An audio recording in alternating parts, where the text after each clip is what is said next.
channel. I'm Olivia from Making It Millennial, and today we are going to be doing our cash stuffing from what we normally would have been doing on Friday, June 5th. So our first cash stuffing for June, but with everything that had been going on last week, I just decided to take the week off of cash stuffing and start fresh on Monday. So this week I'll be doing 2 cash stuffing videos. One for last week and then one for this week. So this was to make up for not doing it on Friday, June 5th. So the amount we're working with today is $200. I did switch up how I'm going to be keeping track this week. So we'll see if this is an easier solution than having pieces of paper in the front. I made one for my revolving funds, so one at the beginning that just lists all of my different envelopes. So dentist, doctor, grocery, spending, baby, laundry, and car maintenance. And underneath, and then to the side for car maintenance because I ran out of room, I have the total amount that is in each envelope right at the very front, so I can quickly look and see how much is in there. And then I did the same thing for my sinking funds. So right where my sinking funds start, instead of having paper in the front and the back, I did keep the back paper just so that I can cross off and see how close I am to completing my goal. I did the same thing for my sinking funds up here, so I can quickly look and see how much I have in each. I also added a fun little percentage calculator to see what percent of my goal I had saved up. So for house funds, we see right now I have $145 in there. My goal is $10,000, so I'm 1.45% done with my goal, which doesn't seem like a whole lot. But then I can look down and see birthdays, I'm 50% of the way there, so that makes me feel a little bit better. But when these numbers start to grow, it will be even more fun. Alrighty, so before I update any of these numbers, I'm just going to stuff my cash envelopes and I'm going to split them up into revolving funds and sinking funds. So I will stuff my revolving funds first and then take this piece of paper out and update my numbers. So I have written here what's currently in each of these envelopes. You can see this little piece of paper has how much we're working with total for stuffing, so $200. And then I wrote each envelope that I have. In blue, I have the amount that I'll be stuffing into that envelope. And then in black, I have written down what my updated total will be. So if you look at dentist, I know that I have $25 in there total right now before I've stuffed anything. I'm going to stuff $20 into this envelope today, which will bring my total to $45. So instead of having to worry about taking this paper in and out every time I stuff an envelope, I'm just going to stuff my envelopes here, make sure I'm stuffing what I've allotted, and then I will take this out and change the numbers so that they all add up. All right, so we will start with dentist. I have 25 right now, and I'm going to add 20. So I'll take one of my 20s, stuff that in there. Moving on to doctors, I have 20. I'm also going to be adding another 20. So that will take me to $40. In groceries, I said I was going to pause this one and not add anything, just because I'm going to be doing grocery shopping on the debit card right now, just for health and sanitary reasons. But when I had totaled everything up of what I wanted to stuff, it got me to $190. And I thought that I would just take out the extra $10 and make it an even $200. So I'll put $10 into groceries. Spending, I'm also going to be putting $10 in. This weekend, my husband and I made a planter box to put on our little balcony in our apartment. So we are planting flowers and pumpkins, and we have a little hummingbird feeder, but we did end up needing to get some soil and some seeds. So we used this cash that was in spending, and it was perfect. I think our total was $60 or something like that, because we did end up getting a couple of other items during that trip, and I had exactly $60 in here. So we have a couple of ones left over from different shopping trips that I have. So we will add our $1 change into our $1 box after we're done stuffing all of this. So spending brings us to $10. Baby, we will also be adding $10 to. Laundry, 10.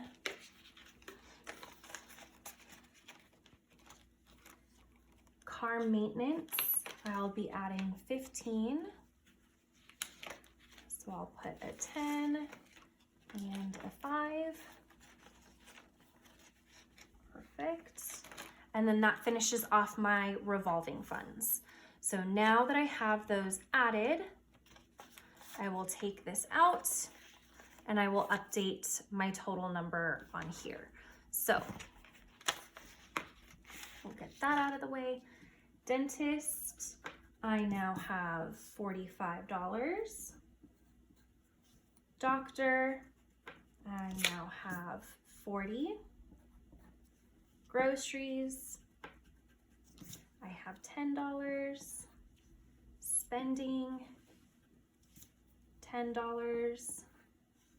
Baby things, I have 100.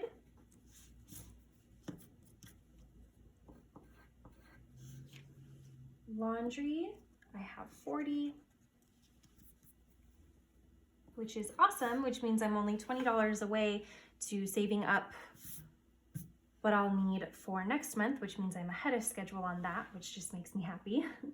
And then car maintenance, I now have $130 in, which is good because we have some things coming up that we will need that for. So then I can put this back in here.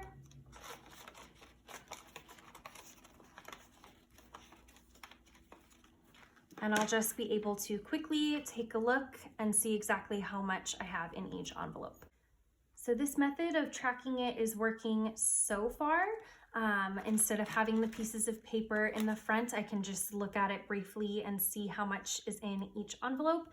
I'm not sure if this will work long term. It is working now, but if you use a different method of tracking how much is in each of your envelopes, leave me a comment down below because I'd love to hear your ideas for that too. So now that we're done with our revolving funds, we will scooch back over to our sinking funds. So we're going to ignore this for right now and then just start stuffing, and then I'll update that piece of paper afterwards. So for my house fund, I will be adding $25. So I'll add my 5 and my 20. Okay, for my new car, I will be adding also 25. I did go to the bank earlier, and when I was cashing, or when I was taking out the cash to stuff my envelopes, I did switch some of my bills that were smaller in here. I took them out and I exchanged them for bigger bills. So that's why like this envelope is a lot smaller, because I just exchanged the 20s and the 10s that I had in here for a $100 bill, just so that it's a little bit neater. Cash savings, I will be adding 25. So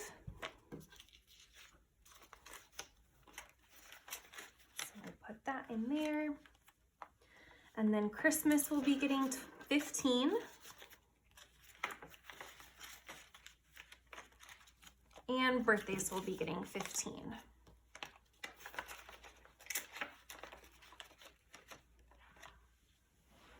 All right, so now that I've stuffed my sinking funds, I'm going to take this out and update this.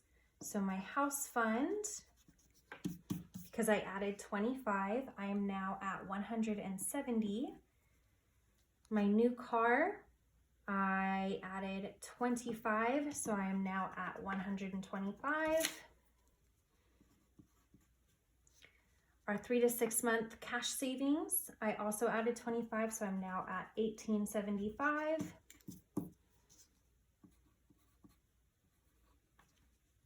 Christmas and birthday, I added 15 each, so for both of those, we are now at $115.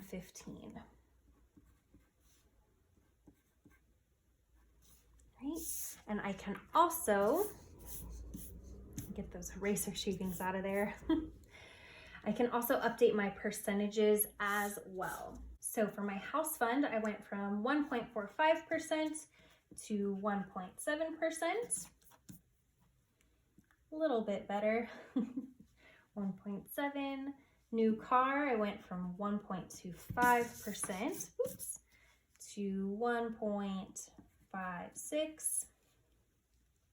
3 to 6 month cash savings, we went from 33% to 34.09. Christmas, we went from 25 to 28.75. And birthdays, we went from 50% to 57.5%. All right, so I will put that back in here.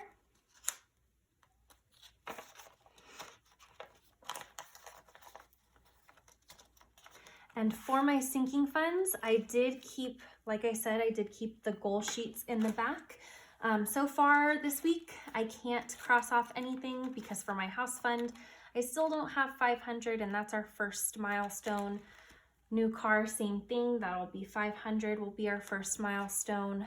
Cash savings, we need to get to 2,000, so we're almost there, but not quite. Christmas gifts, 150 is our next one. And same with birthday, 150 will be our next milestone. So we can't cross off anything yet for our sinking funds, but we did get to update our percentages. All right, since I have been using some of our cash, I've been keeping this with me and taking it on our grocery shopping trips or just on our little day trips to get things like the soil for our planter box. I've been getting a little bit more cash back. So for my ones, for those of you that are new here, I am doing a $1 savings challenge where as soon as I get a $1 bill, I stick it in this pocket, and then when I do my cash stuffing, I also stuff my $1 bills. So instead of putting my $1 bills toward any of my revolving funds or my sinking funds, I am keeping our $1 bills in a special extra box. So I'll just open that, throw it in there, close it, and move it to the side. And then at the end of the year, I'll be able to see how many $1 bills we've saved up. So that will be something extra. It'll be something we can use for fun. If we decide to put it towards one of our sinking funds, we can do that. But that'll just be an extra little bonus for the end of the year, just to see how much we've been able to save up. All right, that is it for week 1 of our June cash envelope stuffing. I will be back on Friday to do week 2. In the meantime, if you want to get started with your own cash stuffing, I did just add new envelopes to my Etsy shop. I will leave the link in the description box down below. I have 2 sets of 5 of these like pink and rose gold and gold colored ones, as well as 2 sets of 5 of these blue and gold ones. I also sell the same envelopes that I use, so these just plain plastic ones, and I have options to have them labeled, plain, hole punched, or not hole punched. So thank you guys so much for watching, and I will see you in the next video. Bye!